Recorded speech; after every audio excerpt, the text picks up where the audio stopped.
Greetings adventurers, my name is Kramer, and today we're going to analyze one of my favorite characters from The Lord of the Rings, Boromir. Specifically, Boromir's Shield, and for the purposes of this discussion, we will be talking about Boromir as depicted in Peter Jackson's films, not necessarily the books. And the question we will be answering is whether or not Boromir's Shield from Peter Jackson's films is a good adventuring shield for someone going on an adventure. To help us with this discussion, I have this Viking shield from Epic Armory. There'll be a link in the description. I don't get anything from that. It's just if you would like to find it. But this is the closest LARP version of Boromir's shield that I could find available, and I wanted to test it to see how it actually functions. So before we get into how you would use a shield like this and how effective it might be for an adventurer, let's talk a little bit about history and a little bit about Boromir's shield from the movies specifically. So Boromir's shield in the movies is around 27 inches in diameter, 60-something centimeters. I can't do the conversion off the top of my head, and this was important for me to get the scale correct because I'm not as tall as Sean Bean. So Sean Bean is 5'10" and his shield is 27 inches in diameter, which means I should be using a shield that is roughly 25 inches in diameter in order to get the scale properly, because I'm 5'7". And luckily that is exactly the dimensions of this shield. Now in the movies, Boromir's shield is depicted in sort of a Viking style. It is covered in what appears to be leather, and it has a large metal boss in the center, and if we look at the back we can see that it is planks of wood in the movie, and he has a very interesting grip. If we sort of compare, whereas this one has a grip that just goes straight through the center because it's a LARP shield, not a real one, Boromir's shield actually appears to have a slightly protruding handle, maybe giving him a little bit more room, but I imagine it would be more difficult to brace your thumb on the back of the shield, which, depending on how you're fighting, is a good way to get your thumb broken anyway. So knowing that Boromir's shield in the movies is more or less based off of a stereotypical Viking shield, let's talk about historical Viking shields. Now these were generally made from a lighter and less dense wood like poplar. They were made in planks, glued and then nailed together, and then they were bound in leather. Sometimes they had a metal ring going around the edge, and sometimes it was just leather going around the edge. But either way, these shields would be quite durable as they are glued together and then bound with leather, and that creates a very strong bond, something that a weapon is not going to easily penetrate or get through. However, they are going to come apart more easily because it's essentially just one layer of wood rather than two, and that is because these shields tended to be very large. A historical sized Viking shield is probably in the 30 to 37 inch diameter range, so quite a bit bigger than Boromir's and quite a bit bigger than this one. And that means that they have to be thinner and they have to be made out of a lighter wood, otherwise the shields would just be too heavy to use for an extended period of time, either in a duel or in a battle situation. And in battle, one of the major advantages of the design of the Viking shield is just how large it is and that it has a center grip, meaning if this were a little bit bigger, it would be very easy for me to lock in with the shield on my right and with the shield on my left in order to create a shield wall, and that is how the Vikings fought with these in battles. When they wanted to make a shield wall, this shield was designed to do that very effectively. The reason why the center grip is important for that is because it gives you a little bit more space to use the diameter of that shield, whereas if this were strapped to my arm like this, I now all of a sudden have to get much closer to myself, and it creates a lot less space for overlapping with my compatriots. Now a 25-inch diameter shield, a 27-inch diameter shield is probably the very lowest end that would be acceptable for a shield wall. 27 inches, I think you can use effectively in a shield wall. I know people that have 27-inch diameter shields and they're able to effectively get in a shield wall. And while this scales properly to my size, and it's big for me because I'm a skinny guy, it's not quite large enough to integrate with other shields. I fought with this in a shield wall, and while I am able to get that overlap, I was slipping sort of in and out of the shield wall and having to readjust, and I ended up having to stand very close to people. So this is not really an optimal size. Taking into account that Boromir, as depicted in the books, is quite tall, and in the movie Sean Bean is 5'10", a 27-inch diameter shield for a guy that broad is probably not going to be big enough to get into a shield wall. So it's a slightly modified Viking shield. We can see that also in that Boromir's shield, very much like this one, is also domed, which you would not see in stereotypical Viking shields. That often they were more or less flat. So in this light, while I feel like we're taking inspiration from a historical style Viking shield, Boromir's shield does seem to be more of a single-use shield for one person to carry around. And if we compare the shield that Boromir uses when he's in the Fellowship to the shields that the actual soldiers of Gondor use, and of course Boromir is a captain of Gondor, we can see that there is a very distinct difference in the shield type, which leads me to believe that once again, Peter Jackson and his team did an amazing job in that Boromir's shield that he has with him in the Fellowship is his adventuring shield. It is not the shield that he would necessarily use in mass combat, but he's bringing it because he's used to using a shield. He uses a one-handed sword, and he wants to have something with him, but he's not going off to war. He's just traveling, and so he takes his traveling shield. So it makes sense in comparison with the rest of Boromir's kit, with what he's wearing and with his sword. Boromir is not heavily armored while he's traveling. When we see in Osgiliath that he's wearing the full Captain of Gondor regalia, he's got his plate armor on. When he's adventuring, he just has bracers, and he's got a chainmail shirt underneath. And something I'll point out is that with a center grip shield like this, it's much easier to wear van braces than with a shield that straps over your arm where there's more stuff to get caught on. Again, it just makes perfect sense. And with the sword that he's using, Boromir in the books is described as using a broad, strong man's sword, and the sword that he's using in the movies, I think, is about 37 inches long, the whole length, not just the blade. So it's not a short sword, but it's not a long sword either. It's a one-handed sword. What we can see is that the longer a weapon you have, generally the smaller of a shield you can get away with, because reach ends up being a large factor for you. So if you were using a buckler and you had a slightly longer arming sword, that would make sense because the person has to close the distance past your sword first before you have to use the buckler. Whereas when you have a sword that is just a little bit shorter, a strongman sword with a broad blade, having a slightly larger shield allows you to have that better defense, and it all just works together. This is how this would have been used historically.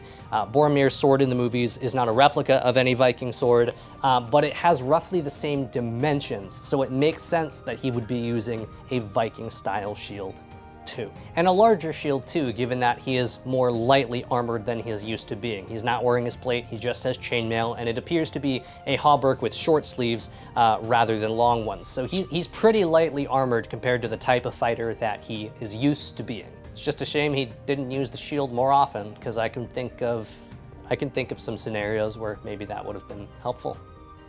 A lot of the photos of Boromir's kit that you're seeing in this video are actually from a website called Alley Cat Scratch, and they are linked down in the description. These are photos of some of the original props that were used in the filming of Peter Jackson's Lord of the Rings movies as they were displayed at various showings. So it is a treasure trove of information if you are looking to research any of the costumes or pieces of gear from Peter Jackson's Lord of the Rings. Alley Cat Scratch is linked down in the description. So how would a shield like this be used? We know that it would be used in a shield wall, but we also know that Boromir's shield and this replica of it is also not really going to be used in a shield wall. In the movies, Boromir is also the only member of the Fellowship that has a shield, so even if it was big enough to put in a shield wall, he's not going to be doing that because no one else has a shield. And in an adventuring context, you are also not likely to be forming a shield wall with anyone, so having a shield that's large enough to do that might be a bonus, but it's also extra weight to carry around, it's more bulky to carry around, and in an adventuring context, you are just likely not going to be forming any shield walls. In the context of an adventuring shield, we can also see that Boromir's shield on the back has this attachment for a shoulder strap. Now, this is not something that I have seen historically depicted very often. There's nothing to prevent you from just attaching a belt like I have. This doesn't have any particular hoops dedicated for a carrying strap. I just took a belt that I had and tied it around the handle. And as you can see, it is wearable, very similar to Boromir's shield. And if we compare me holding the shield here to this picture of Boromir, we can see that the shield does roughly replicate its size in the area that it covers on my back. And this is a decent size for a shield to travel around with. It's a little on the large side, I would still say. In fact, even if we really sort of nitpick at the picture, I would say that maybe his shield is a little bit smaller in scale than mine is to me. And that's good, because I think this shield is maybe just a little bit too big for traveling around constantly, especially if we're in a dense forest. This is gonna start to bang around on things. You can see sort of how much it protrudes to either side here. It does bulk me up quite a bit. If I wear it fully over, Try not to hit the microphone. If I wear it fully over, this is a good way to travel, but it's difficult to grab the shield from this position. Just something to keep in mind. Now, in a combat situation where you're the person with the shield, like Boromir would be, either when they're fighting their way out of the Mines of Moria, or he doesn't really use his shield later after they leave Lothlorien, but he would be the only person using a shield. So a shield like this in a combat scenario offers a large amount of versatility. That is one of the bonuses of having a center grip, because I can defend myself when I attack from the left side, and I can flip it and defend myself on the right side as well, which is something you would not be able to do with a strapped shield. And that pivot, though, also, it can be a negative, but it also can be a huge positive if you're using the shield correctly. By negative, I mean it can very easily pivot in any direction because it's only got one point of contact with you, and that is your hand. So it can get knocked towards you, it can get knocked beneath you, or it can get knocked to either side if, say, a spear or a sword thrust hits it. There's very little I can do to prevent that from coming towards me. And something about this domed shape, which was pointed out to me as well as a possible flaw, is that the dome actually deflects the weapons directly into you, potentially. I didn't actually have a problem with that when I fought with the shield. I'm able to sort of control it and keep it steady and keep weapons from coming into me, but that is also something to consider, is that deflection coming right off the shield and into you anyway. But a shield like this is not necessarily just meant to like put in between yourself and an opposing strike to just take the full brunt force of that attack and then hack and slash and all that sort of good Hollywood stuff. A shield like this, because it pivots, can actually be used to deflect or redirect an attack so that you are out of the blade's attack range and that you are able to redirect your attack towards your opponent more easily, rather than just like blocking it where the opponent's sword would either stay or bounce off. If they're attacking you, you can pivot your shield and then control the weapon a little bit more easily. I wish I had a partner, it'd be a little easier to demonstrate that. Another thing you can do if you did actually want to tank a hit, because say a troll was attacking you and there was no way that you were going to deflect the weight of that weapon and you just needed to break some of the impact. With a Viking style sword, Viking shield, Viking sword, the pommel and the crossguard are often the exact same width, meaning that it fits very perfectly right behind the shield, has 2 points of contact on the pommel and on the crossguard to effectively brace the shield against coming impact and then redirect into an attack. Whereas a sword with a longer crossguard, you'd have to either be at a very strange angle or try to brace this way. But with a sword with a pretty equal crossguard and pommel, it's very easy to just place that right there. It feels very intuitive and very comfortable. And I personally think that that ability to pivot to either side very quickly, the huge range of motion that the shield offers you, is very good if you are taking it into a situation where versatility is key, where you don't know necessarily how many orcs you're going to be fighting. It's good to be able to maneuver it that well around your body, whereas something that is strapped to you, it potentially requires more time to put on, although there are ways around that. It's just easier to just grab it and go, and you can engage multiple opponents at the same time just a little bit easier. I'm not saying that a strap shield is bad against multiple opponents, not by any means, but you might have some advantages being able to maneuver this around more quickly. And we know that Boromir is the strongest member of the Fellowship, so he would have no problem maneuvering around a shield of this size. So with all of that, is Boromir's shield a good option for an adventuring shield? And I would say yes. I'd say that with a little bit of imagination, we can say that Boromir's shield in the Fellowship of the Ring is his adventuring shield. So there's good precedent right there if we accept that as being the case in comparison to the shields that most Gondorian soldiers are using. It doesn't have a lot of intrinsic durability compared to some other types of shields, but because of the techniques that you would use with it, which is deflection rather than just trying to block a sword and tank it, it's going to have an increased amount of durability because of the way that the shield is used. It's also large enough that he can defend himself, he's a broad man, and that he can defend whoever else is around him who doesn't have a shield. And the versatility of the way that it's used also allows him to engage multiple opponents at a time. I'd say the only real drawback of it potentially is just the sheer size of it, depending on where it is that you're walking around. But that being said, there are ways around it. In fact, if you really can't get through an area because you're wearing your shield on your back, you can just take it off and carry it with you.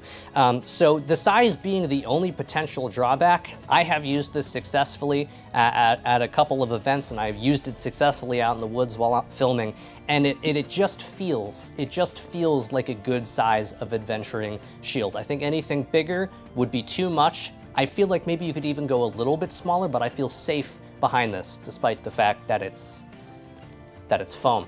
I think a shield like this is just about perfect for a person going on an adventure. It straddles that very fine line between being too big to travel with, but also being big enough that it is actually going to make a sizable difference when you are actually getting into combat. Whereas something maybe a little bit smaller, you're sacrificing its combat effectiveness against multiple opponents potentially for being able to carry it easier. I think Boromir had it right. Peter Jackson strikes again. The Lord of the Rings always gets a pass. For a warrior like Boromir, who is going on an adventure, wants something that's easy to carry, but also is going to actually serve him. I can't imagine Boromir using something as small as a buckler to like fence with. It's not the style of fighter he is. I think that the 25 to 27 inch diameter of shield is the right size for an adventurer like Boromir, and if you are an adventurer like Boromir, then it might be a good size for you too. It does sort of make me wonder, though, if there are shields that might work for other types of adventurers, like, say, Aragorn. If Aragorn were to have a shield, or if the Ithilien Rangers, right, if Faramir were to have a shield, like his brother Boromir, what type of shield would he have? Would he be using something like this, or would he be using something like this? This is a replica of a Scottish targe. It's on the small side, but it still pays homage to that sort of Viking style, that Anglo-Saxon style potentially, while being a little bit more ranger-friendly perhaps. But this will have to wait for another video, so I will see you very, very soon. And in the meantime, I'd like to wish you good luck on your adventures.